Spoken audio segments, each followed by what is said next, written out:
everybody. I'm Anya Winnica. I'm the Director of Education here at the Knot Pro. And today we are talking all about how to land amazing PR opportunities for your local business. For those of you who don't know, for about a decade, I was the editor of theknot.com and helped to build our brand to where it is for our couples. Along with that, I was also pitched out as an expert on behalf of the Knot to dozens of different publications, including the Good Morning America, the Today Show, CBS, all the New York Times, all the publications. And one of the things that I learned along the way was that many of the strategies and the tactics that we used at the Knot to build our brand, and we still do today, are completely transferable to even the smallest single-owned and operated business, many of you included. And so today I want to share with you some of those strategies, tactics, those tips, some of the secrets that I learned along the way that I picked up, either having been pitched as an editor or having been pitched out as an expert. And I want to give those to you to arm you with what you need to know to land some incredible press opportunities for your business. So let's get started. I'm going to pull up my presentation and we are going to get at it.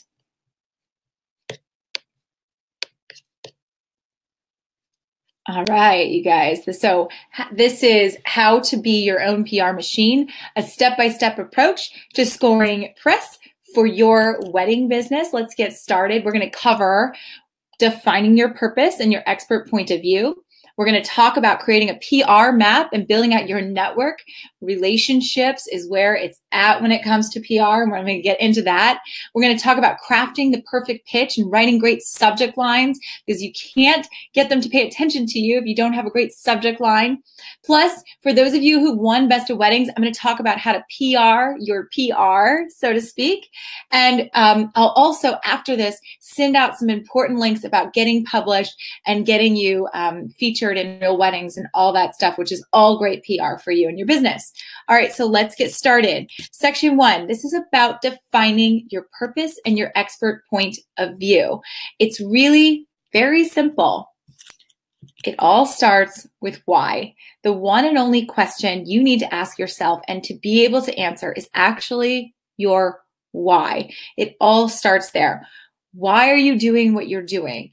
If you can simply define what drives you as your business, and you can really define it and articulate it for others out there, then you're going to be able to position yourself in a way that is completely unique than anyone else out there in the competition in our industry, because your why is actually something that's unique to only you. It's your unique point of view. It's your expertise. So while this exercise is helpful for creating an expert point of view and pitching yourself out to the press, this is also completely transferable to when you're connecting with couples. But let's get back to it. So there can't be another one of you out there, and that's why your why needs to capture that essence. And then you can go into explaining what it is that you do, what your business offers, and all the features and things like that. But if you start with your why, then you're way, way, way more likely to get noticed and to be remembered, especially by writers, producers, and editors, all those people that you're going to end up pitching if you want to lay out the right strategy for yourself and your press. So it all starts there. I want to, if you guys haven't heard, he had this really great TED Talk that was called Start With Why, and then he came out with a book as well. And his philosophy is spot on, and it really aligns with a lot of the work that we're doing as growing local businesses out there. And some of the things that he teaches in his TED Talks are also super relevant to how the Knot did it too. So I think it's really helpful, and I want to throw this philosophy out at you. If you want to take the time to go watch it, it's really good. I highly recommend it. If not, I'll distill it down from you, or for you right here. Okay, so the philosophy is basically that most companies and businesses are out there marketing themselves based on what they are selling. But in reality, people don't actually make decisions up there in the brain about what they want to buy based on what you're selling. They actually buy and make their purchase decision based on how they feel. They actually, in other words, are not buying your what, they're buying your why. And so, of course, you need to be able to explain how you do what you do and what it is that you're selling. But if you start with the why instead of starting with the what, you'll be much more effective in drawing people in and getting them to pay attention to you and understand, and also just like follow you and become an ambassador for you. So Apple products, for example, are a really great example. They're not selling you a phone necessarily. They're selling you a philosophy that starts with pushing the status quo and great design. And those are things that Apple as a brand believes in, which is why instead of saying like, hey, we're Apple, we sell phones, they say, hey, we're Apple, we push the status quo, and we also happen to sell phones. Like, it's a lot. If you twist it around, basically as it goes, you're going to be able to cut through to the decision-making part of the brain and actually get at those feelers in your customers and in your writers and the producers and the people that you're pitching, and help them understand why it is that you do what you do, what drives you, and it'll help define it for everybody a lot better and help them understand who you are. So for all of you, I would encourage you to think about it, and that is step one. So step one is to define your purpose. What is your company mission? What drives you and your team to wake up every day and do what you do? Why is what you do so important? Remember, your why has to be something completely unique to you. It should relate back to your story, where you come from, what values you have. It doesn't have to be about the particular product that you put out there, although I'll give you an example of one. But it could be that you believe in, happy family moments like weddings. It could be that it like stems from some other, some memories that you have or the way you were brought up. It doesn't really matter what it is, but it has to be unique to you, and that purpose has to be there. And obviously, even better if your team lives and breathes it and understands it as well. So let's give an example. Like, we believe, let's pretend like we're a catering company, okay? We believe that wedding food can and should be as unique as the couple, never bland or cookie cutter. Like, that's a stance. Like, food should always be unique as the person eating it, right? Or as the couple serving it. So that's one way of exemplifying this idea. But for you, it's all going to be different. So number one, define your purpose. Now let's go to step two. Now you can move into your how. So how do you live out your purpose every day? How is it that value and what drives you gets played out, and what processes do you use in your business to make it happen? So going along the example of the caterer, we have, we believe, every menu should be super, super custom, as unique as the couple. Their how would be how they do that. So, so in this case, we have an in-house team of chefs and product designers and storytellers that come together to craft every menu from scratch based on the couple's story and their favorite dishes. So that's the how. So for you, what is your why? Then how do you do it?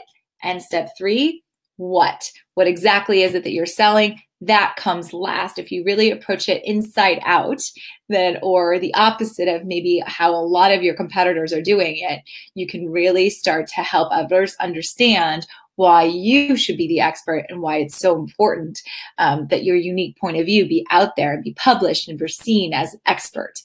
So in the example, we just talked about how we believe food should be this certain way. This is how we do it. And this is what we are. We're a high-end customized catering company for events and weddings in LA. So many people, as you can imagine, start with the what first. And then sometimes they help you understand why they do what they do. But oftentimes they skip that altogether.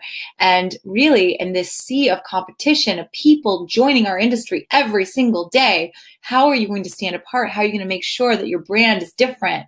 Well, you're going to land some great press opportunities for one after watching this webinar, but you're also going to help them understand that you wake up every single day for a real reason and that you have a mission that drives you. And that mission is going to help you connect with the right couples, the ones who agree and believe in that mission with you. And that can just move mountains for you and your business. So number one, your why. Number two, your what, your how, I'm sorry. And number three is your what. Okay, so you've got that down. Simple, but deceivingly simple. And number four, you're going to put it all together. So your why and your how and your what are what make you a unique expert. And that is what you're going to use as your guidepost as you go out there pitching the press, crafting the right emails, meeting the right people. And no one does exactly what you do because they're not you. And that's why you need to be able to share it in that way. So start with your why and then move into the what. So let's do the example one more time. We believe, what do you believe? That wedding food should be as unique as every couple, never bland or boring. That's why, and this is the how part, we bring together chefs, designers, and storytellers to create a custom menu for every wedding. We're based in LA, and we do high-end events and weddings around the area. That is so much different than starting with like what we do. It's just a lot more memorable and meaningful, and it's really going to help you connect with other people, especially people who are not in the weddings industry, who really don't understand what it is that any of us do sometimes. Okay, so that's step 4. Now, we're going to move on to the second section. Once you understand what it is that you want people to know about you by starting with the mission and the purpose, you're going to go into like the nitty-gritty stuff, like actually figuring out where you want to be placed in the press. You don't actually want to be pitching yourselves out to every outlet possible. You want to think about where your target couples are, what resources they're using, and then not as well as what resources do they value? What TV shows do they watch? What newspaper articles are they reading? Like all of these things come into play when you're creating this PR map and then building out your network. So let's get at it. Now, number 5 is to map it out. This is like your PR map, so to speak. You should plan out exactly where you want to be featured. So do you want to be featured in national, local, print, TV, radio, online publications, social media? There are all sorts of places that you could consider great press opportunities, and you kind of need to think through who am I targeting? Like, what is it I'm trying to say? Who am I targeting? And where do I want to be placed? So you're going to make yourself a list. Make yourself a list of 10 or 20 places that you really want to end up being featured on. And then step 6, so that part's a little bit easy. Step 6, not so easy. You're actually going to do some serious recon. Like you're going to have to go do some real research to find out who's covering weddings, food, products, any of the types of coverage that you think you could be featured in. You need to know who exactly it is that covers those beats. And beats is like a journalism term for the topic that the writer or the editor or the producer of the show cover. So what are you going to do to find out? You're absolutely going to read your target publications cover to cover. You're going to pay attention to the different sections in the magazine, figure out. So in the Knot, you're going to see where real weddings are. You'll see at the front of the magazine, we'll feature a beauty story perhaps. You're going to see an Ask the Expert story perhaps. Those are the things you want to be thinking about and reading. And you want to be seeing who it is that's writing those things so that you can start to develop your map. Now, you're also going to pay attention to the magazine's masthead. That is another journalism term for the page that basically outlines every single person on the editorial team that writes for those particular beats. And oftentimes you can kind of tell who's who based on their title. Beauty and fashion editor obviously covers beauty and fashion. Sometimes it's less obvious. If they're just called associate editor, they might write a lot of topics. So you just want to pay attention to that, get to know these people just by name. And that way you can start to go on to step 7, which I'll get to in a minute. You're going to watch the news. You're going to pay attention to who's who. You're going to go on these, if you're targeting a local television station, you're going to go on their website and you're going to find out if there's any emails available that you could get a hold of, or if you could talk to somebody there who can point you in the right direction to the people who cover the topics where you want to be seen. You're going to bookmark articles, note the writers' names once you figure out who's who. That way you're going to start investing in that relationship. And then you're going to follow these writers and producers on social media. And that leads us to step 7, which is that you're going to actually invest in these relationships. PR does not happen overnight, especially good PR, especially good press placements. They happen after like months or even years of establishing real relationships with writers, editors, and producers, and creating a true network of folks that can really get you seen and be out there in the press in the ways that you want. So you're going to invest in your relationships and take some time and let it take time, because the more time you take here with this step, the easier it is to pitch yourself out and understand where it is that you're going to easily be featured down the line. You don't want to be guessing whether it's going to be a good fit. You want to know. And the only way you're going to know is if you really invest in your relationships and you get to understand who these people are. Now, I know not everybody lives in New York City where, you have access to a party invitation introduced to the producer at the show. but all of you live in markets where you have local press, and you also know us at The Knot, and we can help you with press opportunities too by getting you featured in real weddings and all of that good stuff. So take time to develop your network. Talk to everybody you meet. Be prepared to tell them your why, and then your what, and then your how, and then your what. Along the way, you're going to find that you'll meet people who are kind of like ambassadors for your brand, people who can go out there and talk about you on your behalf. Maybe they know influential people, so you want them to know who you are and what drives you and your values so that they can get out there and pitch on your behalf. You're going to want to use social media to open up your network. Social media connects you to all the cities across the world, right? So if you really want to be seen in a certain circle of people, or you want to be known, you've got to follow folks and on social media and get to know them that way. Social media is a super powerful tool for engaging with the press. Follow those writers, follow the editors and producers, follow the shows, follow the magazines. You should absolutely be following The Knot, but did you know that we also have The Knot Real Weddings on Instagram? Did you know that we have The Knot Jewelry? Did you know we have engagements channels? So there's a lot of different ways that you can connect with people on social media and start to get to know who's who behind the scenes. Investing in those relationships is really going to help you down the line, and be as personal as possible. Never, ever, ever send generic emails, and always, always be yourself. I know that how that sounds, but truly be yourself. Being, too formal when you're not a formal person is never going to work. Being too casual and forcing it is also not going to work. So be yourself. And that's number 7, invest in your relationships. Okay, I want to show you an example of a checking in email. What I mean by investing in your relationships is everything from when you meet a person to following up on email to checking in to see how they're doing. And there's a lot of ways you can check in, but I want to just give you one example. Like I said, I was an editor for 10 plus years, so I get all sorts of pitches, and I still get them. And so in this particular case, I met a woman at a conference, and she sells garters, like traditional, like really pretty heirloom garters. And this was a really great checking in email example that I want to share with all of you so that you know how to craft one should you, be introduced to somebody that you'd like to get to know better. So let's start with the subject line. It's very simple. Hi from the Garter Girl. She reminds me of the conference that we met one another at. She starts with my first name, which gives me the cue that in the very least, she's not just sending this to everyone. It's actually for me. Then she reintroduces herself with her why, but she also explains how she was feeling when we met, which makes her super personal. It makes it easy for me to get to know her better, even through email. And then at the end, she doesn't steer away from it. She lets me know that she would like to be featured, or she'd like to be involved with The Knot, which is smart because she's still reminding me of what she's up to. And then she ends it with just signing off like a friend. She's just checking in. She's not asking me for anything, but she's basically saying, hey, I want to be in a relationship.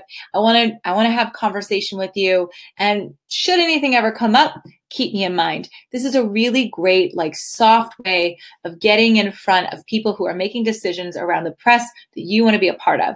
So consider the checking in email, especially after you've met somebody or you've been introduced to somebody.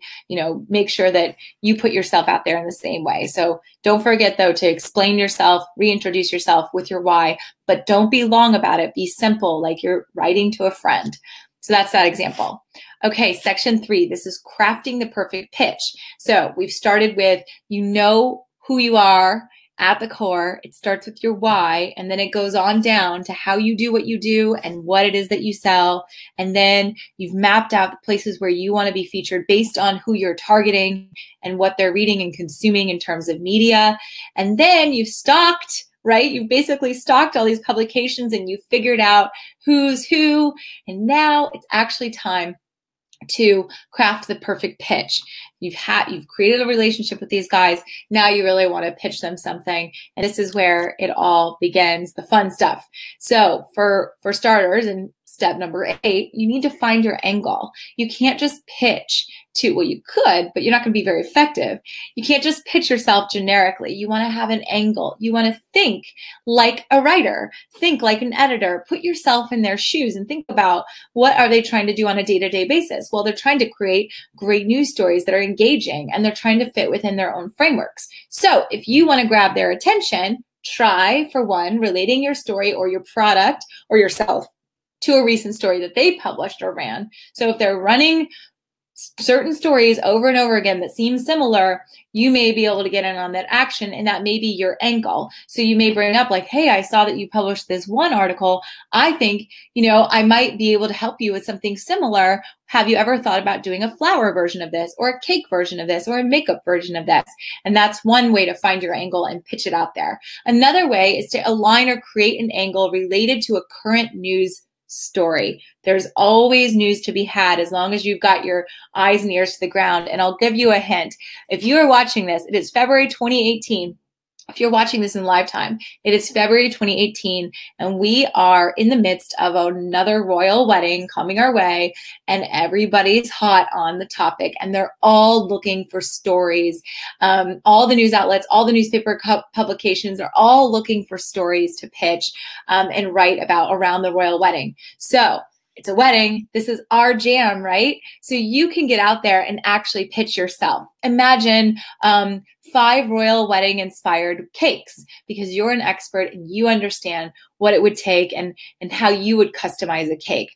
Or maybe it's royal wedding inspired wedding dresses that you think it would be perfect for her. Or maybe it's flower arrangements or food, any of the above. If you put the word royal wedding on it because it's a current event and people are looking for story ideas around it, you are more likely to be considered. So that's a great angle. But it doesn't have to be the royal wedding. It could also be that it's summer, the summer wedding season is upon us, and that is also a news angle. Or just that, seasons changing, local events in your area, baseball season, I don't care. But there's a lot of ways that you can spin it is the point. And you want to be able to find an angle that relates to a current event, and that will really, really work. That's a really good way to go. Another thing is to just pitch an idea that's similar to something else that's worked well. So maybe it's not a story that they run all the time, but you saw that they did maybe like on The Knot, maybe we did a roundup of hairstyles with braids. And now you think that, what you really need? You need to understand what it looks like to do sleek bun, chignons. And you can, you think you'd be a great expert for rounding those types of things up. Whatever it is, look and just do your research ahead of time and see what these guys are producing and publishing, because the more of that you do, the easier it is to find your angle, pitch yourself, and help them understand why you are the right person. So that's number 8. Number 9 is, now that you have your angle, you're going to write an eye-catching subject line. Journalists get hundreds of thousands of pitches every single week. I'm going to show you an example in a minute of what I mean by that, but your subject line should stick out. You do not want anybody not opening your email. So your subject line should be simple. It should be clear. It should be easy to understand. Think BuzzFeed headlines. So a few tips, and I'll get into this more in a little bit. Reference a photo or a visual of some kind in your subject line. Another tip is to use your content as a subject line. So again, if you have a photo or you have something that will allow the writer, producer, person opening it to envision what it is you're talking about, attach that photo. They don't have to use the photo, but it will help them understand what you're talking about. 2, that using the content as a subject line. So you don't want to bury the lead, so to speak. If you're going to talk about what's hot and what's not in bridal fashion, you don't want to put that in just in your email. You want to actually put that into your subject line. So maybe one example is hot new wedding hairstyle trends, what's in, what's out for 2018. That would be a great subject line. It's super specific, it's concise, and the content that you're going to have in your email is in that subject line. Because at the end of the day, if you don't get them opening the email, it's not even going to matter. Okay, and also personalizing your subject line to the writer or producer is a good way to capture their attention, because it says or signals this is not a mass email. This is actually meant for you. And I'm going to show you some examples of this in a minute. So let's move on to the next slide here. Number 10, you're going to write your pitch email. So you've got your eye-catching subject line. Now you're going to write your pitch email. Keep it simple. You're going to follow these guidelines. It must be relevant to the journalist or producer. No mass emails, please. You're just a lot less likely to get noticed if you're sending it to everyone and you're not personalizing it to them and with their first name. 200 words or less. Journalists won't really read anything much longer than that. They're on the go. They're on their phones. They're kind of like couples, right? They're like millennials running around on their phones. So you want to make sure that your emails are super short and succinct, and they really just reinforce what you just told them in the subject line. And most important, it has to be easy to scan. No giant paragraphs. Use bullets, use numbers, use very short sentences. Keep it short and sweet. And I promise you're going to be a lot more likely to get a response because you're sort of speaking their language at this point if you're following along. Now, I'm going to show you some examples. You're going to see what I mean. So let's talk about the subject line examples. This is a real example. This is actually my inbox. This is my inbox of pitches. And I am telling you, and I'm illustrating for you here, so many editors, including myself from many years of doing that part of the job on The Knot, was getting emails, just emails on emails from press on topics that I have nothing to do with what I was covering. So I get Valentine's Day gift guides. I get all sorts of kitchen things. I get things on celebrities that have nothing to do with makeup who are definitely not engaged. I get all sorts of things. And this happens all the time to editors and writers. So you have to be cognizant of what their inbox really looks like so that you can think about your subject line and why it's going to be or how you can make it look so much different and stand out from the rest. So I starred a few that I think did catch my eye in particular, but would also work for another writer or producer. So in this case, helicopter proposal flight and wedding arrivals. That's very specific. I know what I'm about to get. I'm going to open that one for sure. New venue opening in Cleveland, 2018. Very specific, concise. I know what it means. And if I'm covering weddings for Cleveland, I'm going to open that up. If I'm not, I at least know to forward it along to the Ohio editor. Let's see, bridesmaid etiquette article idea. That's an okay one. That's a little generic. I'd prefer it if it were even more specific, like if it said something like how to uninvite a bridesmaid, tips from the experts, something like that would be even more compelling to opening it. Let's see, M&D Farm, upstate New York garden weddings. That's a great subject line. It makes me understand exactly what's in there. I will open it or I will forward it to the right person. Let's see, hairstyle trends, what's in, it's what's out.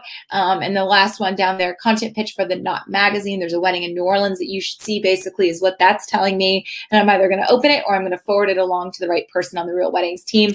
So these are great subject lines just to give you a taste and also help you understand why that subject line is so important, because I'm telling you, these guys are looking at a ton of emails that have nothing to do with what they're covering. It's just because they end up on press lists all over the place. And every time I show this to somebody, they're stunned. And I thought I would just reveal it all to you guys, just so you saw just how hairy an inbox can look if you're an editor and how important it is that you craft the right subject line.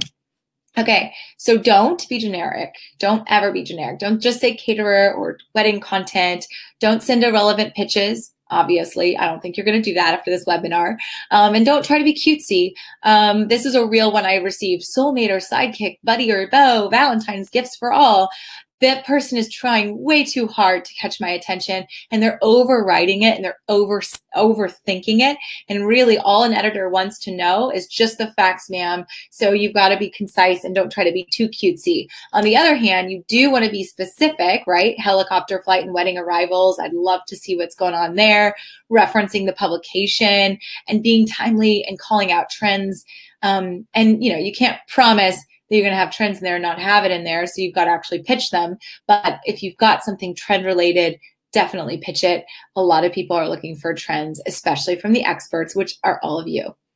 Okay, so those are the do's and don'ts. Now I'm going to give you a pitch email. I just received this recently, and it's a unique one for sure, but it just goes to show how well crafted your emails need to be in order to catch these guys' attention. And so in this case, the subject line, ways to use crystals in your wedding. That is specific. And although it's so specific, I'm not going to dismiss it. I actually like the uniqueness of this subject line, so I'm going to open it. And I think a lot of editors and producers would do the same because it's so specific. And I'll give you a little backstory. The person who is sending this to me works for a public relations company in New York. And so they know what they're doing. So let's all just like copy them and, make it happen for all of us too. So ways to use crystals in your wedding, great subject line. Now I open it up and I see my first name. Okay, she's got it right. If she had said, hi, the Knot Pro, it may be a lot less likely to catch my attention because I don't think she's really meaning me. And then she's quickly into it. Now this person is pitching on behalf of a client, so she has to reintroduce her client and help me understand who that is.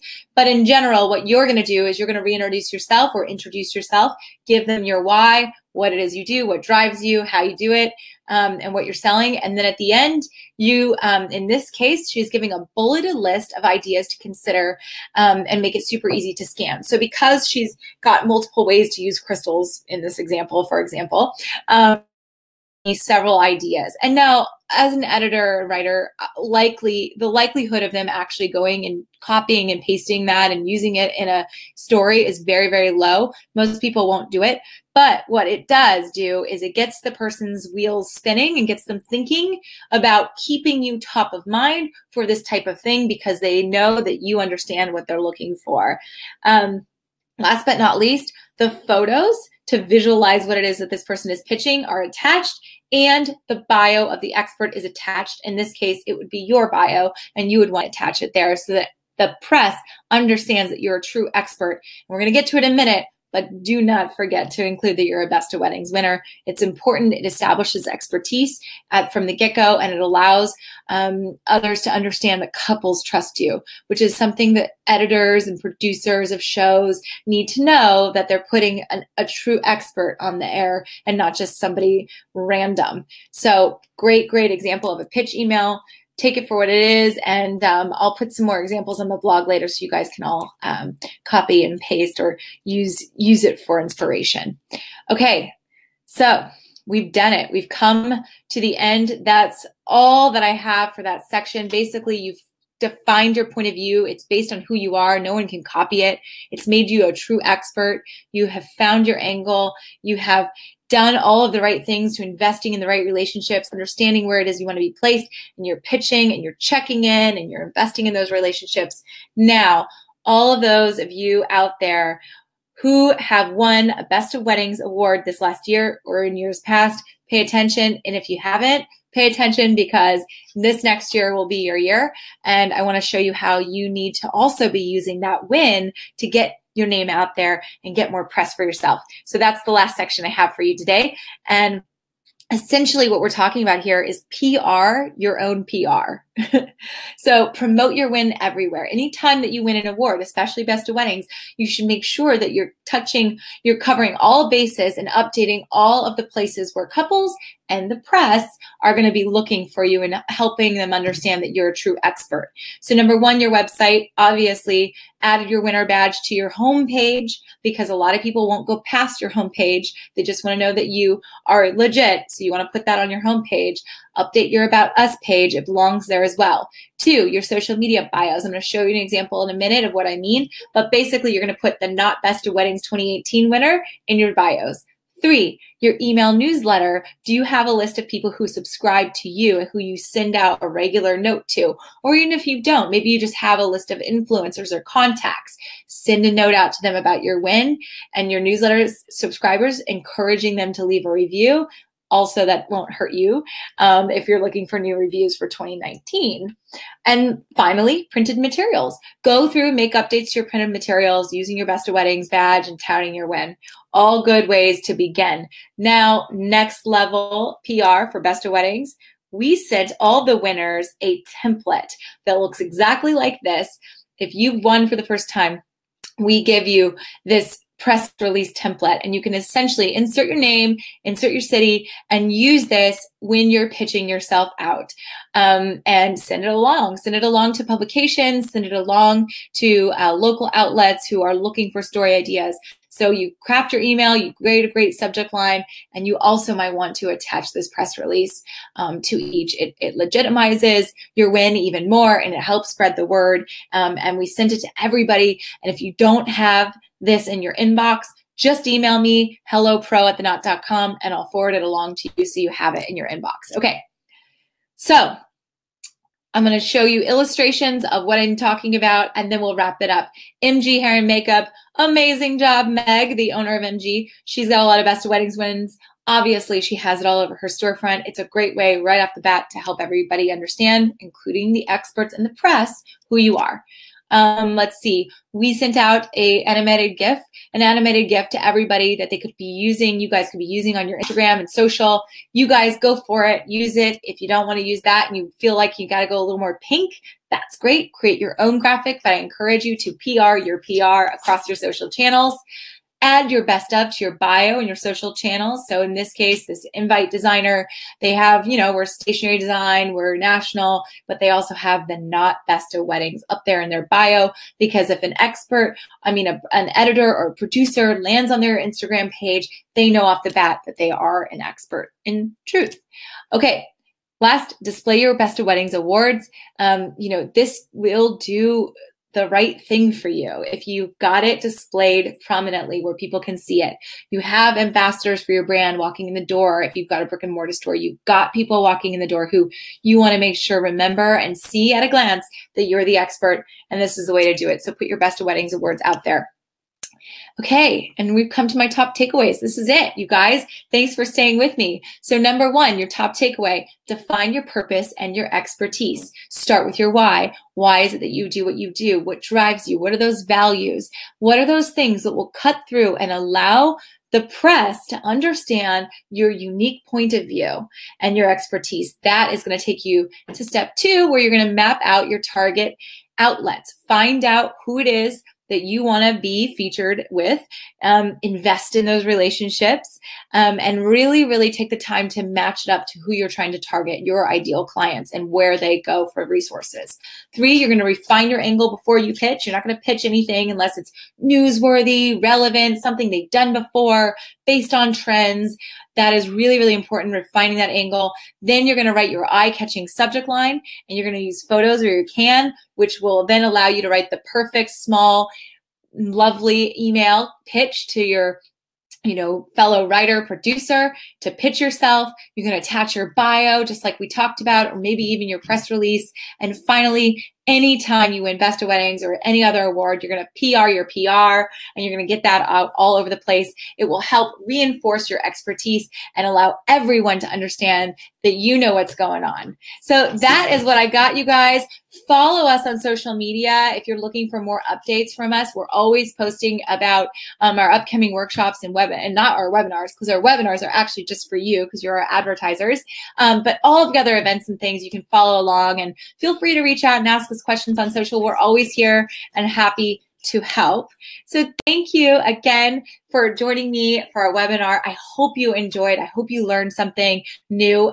Just a quick note, after this, we're going to send you a thank you email. It's going to include a link to watch the replay of this webinar. Because you're an advertiser, you're getting this content exclusive to you.